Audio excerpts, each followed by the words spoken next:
Hello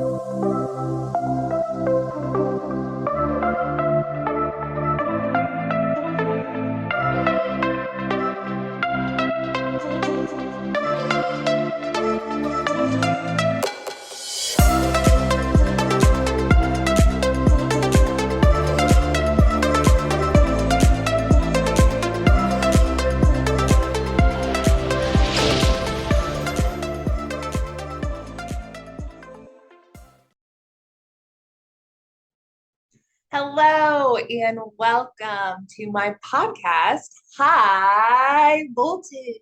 I am your host. I am Mackenzie Nelson, and I am thrilled you could join me today for another episode of my podcast. I am just hoping I can help you live your life fully charged and engaged on all levels. And what that really looks like is hoping that we can shock you into, present time awareness where you're not living your life looking backward, but you're not anxious, always worrying about what's coming. You are centered and feeling good, understanding that the present is all we really have. This present moment right now where you are sitting here and choosing to spend it with me. And I'm very grateful that you have. If I could ask for you just to take a moment, just take a moment right now and kind of check in with yourself. I know it's probably been a busy time if you're like me and you're a mom of littles, then thrust into the madness of back to school and, talking your littles through their new year and the new friendships they're forging and their mouths like running a million miles an hour because they're so excited about this and so excited about that. And you're trying to keep up, maybe trying to work your job, getting from this place to the next place is pretty much your primary concern. But now is your opportunity just to take that moment, that present moment that we have right now, and just be still and think about fully engaging and being aware of everything that's happened or might happen, harnessing that and thinking, but that's not happening right now. Right now, I am fully engaged. I'm aware of the moment and I want to make the most of it. So take that moment and really think right now, just for yourself, just for a second, about this moment that we're spending together.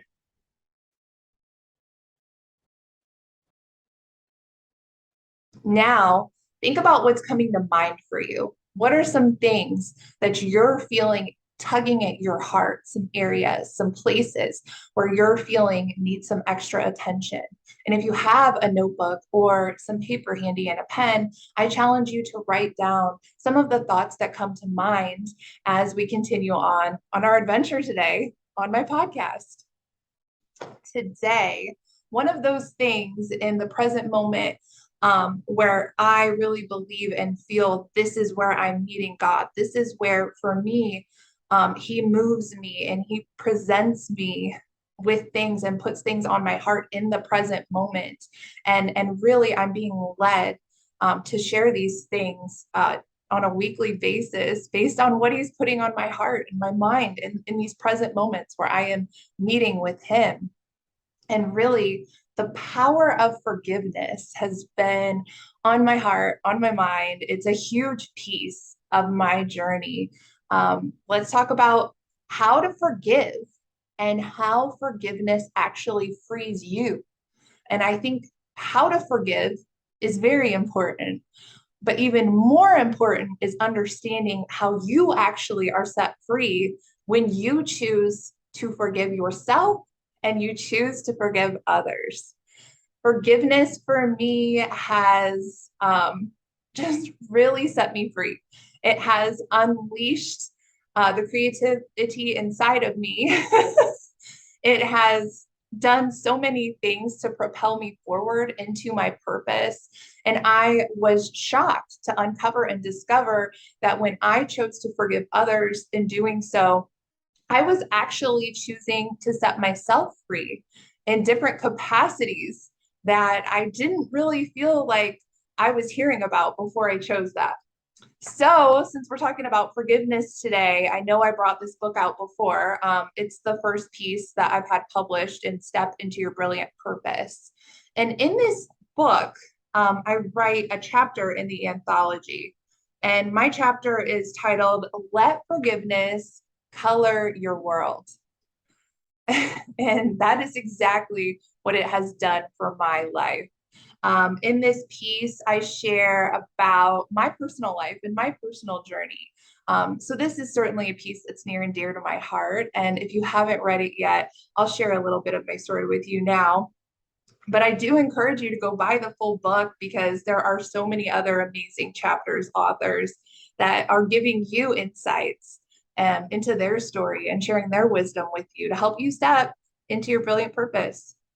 So basically, when I was a little girl, I found out when I was 6 that the man who I had called daddy for my whole life was not my biological father. I was sat at the kitchen table by my mother and my dad, Paul, who's not my biological father, and they shared with me that someone else was actually my biological father. Unfortunately, they never chose to give me counseling or actually talk to me at all about my biological father or where he was. This was very confusing for me as a 6 year old. I didn't understand what it meant. And as time went on and I tried to talk to my mom about my biological father, scary stories started emerging about how he was in the mafia and would murder people. And I made the correlation that since he was a bad man, I must be bad too, since I'm his child. So I went through a childhood where I was feeling unworthy, unloved, and like I just wasn't enough. No matter what I did, it wasn't good enough. Um, I struggled in church. We were a Pentecostal family that attended regularly Sundays, Wednesday nights, heavily involved in church. My dad was an elder, but I didn't like going because, all the other little girls had their daddies. They knew who their dad was. And for me, as time evolved, I got a bitterness in my heart about like, why can't I meet my biological father? Why can't I know him? Why isn't anybody talking about this in my family? Why am I this shameful secret? And I just had to bear this burden. And I started to resent my biological father who had abandoned me before I was even born. And I, thought something might be wrong with me, something I'm different. As I'm growing, I'm noticing, I am 6'1" and I love every inch of my height. But I was very tall as a child. And I caught on early that, I was different there too. And so all these differences, all these things that were piling up as negatives were weighing me down, weighing me down, weighing me down until the past 10 years of my life has been incredibly transformational. Really giving birth and having my first son, Lincoln, really started to move my life forward in a more positive direction. Now I'm a mom. I'm thinking about loving my kid and being the best mom possible, the healthiest mom. And some of the things that I was taught and was passing forward, I was like, wait, this doesn't, I'm seeing some contradictions in these things. And I'm noticing, hey, maybe there is a better way. Anyways, during one sermon, I was in church and the pastor was talking about forgiveness. And he gave me an exercise that really, really changed my life. And I wanted to share that with you today because until I did this exercise at home, I had no idea that I was carrying around so much unforgiveness towards my own biological father, who I've never met and to this day have not met. And that is a part of my book that's coming out, My Father's Feathers, on September 20th. And I will be posting a lot more promotional videos and such leading up to the launch date so you don't miss the special introductory price of $1.99 for Kindle version during the launch. Which also has a lot of great forgiveness theme material in it. Basically, when I was sitting in the congregation, my pastor's talking about how forgiveness is for you. And that kind of blew my mind because I'd never thought about it in the aspect that forgiveness is actually something that wasn't for the person I was forgiving. Like I always had thought if I forgive someone, then they're getting away with something, and I'm not going to let them off the hook. What they did was wrong. But it really just something in me shifted and I understood in a new way that, this could benefit me in my life. And also because it's benefiting me and I'm getting healing, it can help my children. It can help me be a better mother, a better wife. So I'm going to share this with you. I heard about this exercise where you picture an empty jail cell in a dark room. Next, you ask God, is there anyone I need to forgive? And you picture the jail cell again and see if anyone populates. It's that simple. You close your eyes. If you want to try it, you could do it right now. Just close your eyes and you picture an empty jail cell. And in that quiet moment, if you know God, if you have a relationship with Him, or if you don't, or if you speak to the universe or an inner voice of something that you refer to as your inner voice, just reach out and ask, is there anyone I need to forgive? Wait as you picture the jail cell and see if anyone populates. Now, if someone does, you get to decide. And to my surprise, there was my biological father standing in the jail cell. That's who populated in my cell that day. How long had I kept him there? My gosh, this happened when I was in my 30s, and I was 6 when I found out, so he'd been there a really long time in that cell. I decided to take the key out of my pocket. I walked toward the jail cell, stuck it in the door, and I even felt how heavy the door was as I let him out. His eyes met mine. We hugged for the first time, and I said, I forgive you. And I watched him walk out into the most beautiful sunny day. And after that experience, I cried like tears for 3 days, but it wasn't me crying. It was like I felt in some way I was being healed.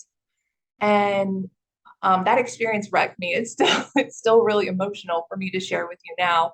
But really, this is a moment in my life that was game changer, hands down.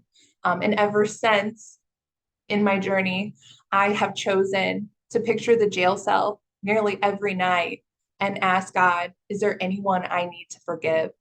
So forgiveness is a tool to be used daily, not just once. The Bible tells us we forgive 70 times 7? Like, how many times should I forgive this person? It's not just a one time, okay, fine, I forgive you, it's over. Forgiveness is a process, and it is something I still practice to this very day with anyone who's populating in my jail cell. And people still do populate in the jail cell. I have a lot of really good stories that we can talk about another day, but it is something that I actively pursue to keep in the practice of forgiving others and also forgiving myself.